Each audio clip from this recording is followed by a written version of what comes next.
Sir আমার একটা question ছিল। কি কোয়েশ্চেন বলো? আচ্ছা স্যার, একটা সাবান যদি ময়লার মধ্যে পড়ে তাহলে ওই ময়লাটা পরিষ্কার হয়ে যাবে নাকি সাবানটা ময়লা হয়ে যাবে? এসব উল্টাপাল্টা কোয়েশ্চেনের কোনো আনসার নেই। স্যার আমার আরো একটা কোয়েশ্চেন ছিল।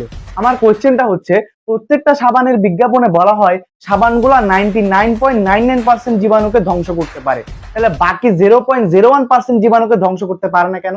স্যার এই কোয়েশ্চেনটার উত্তর আমি জানি। বলো। স্যার যদি 100% জীবাণুকে ধ্বংস করে ফেলা হয় তাহলে ওই সাবান কোম্পানি তো ব্যবসায় লাল বাতি জ্বলবে।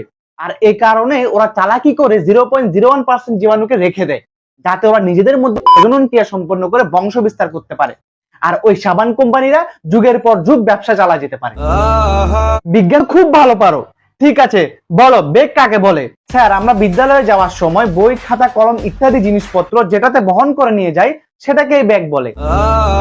আমার মাথা ঘুরাইতেছে। স্যার আমার মাথায় আরেকটা কোশ্চেন আসছে। আমাদের সবগুলো মানুষের রক্তের গ্রুপ এক না হয়ে বিভিন্ন ধরনের হয় কেন? স্যার এটার উত্তর আমি জানি। পৃথিবীতে সব মানুষের রক্তের গ্রুপ এক না হয়ে বিভিন্ন ধরনের হওয়ার কারণ যাতে মশারা বিভিন্ন ফ্লেভারের রক্ত পান করতে পারে।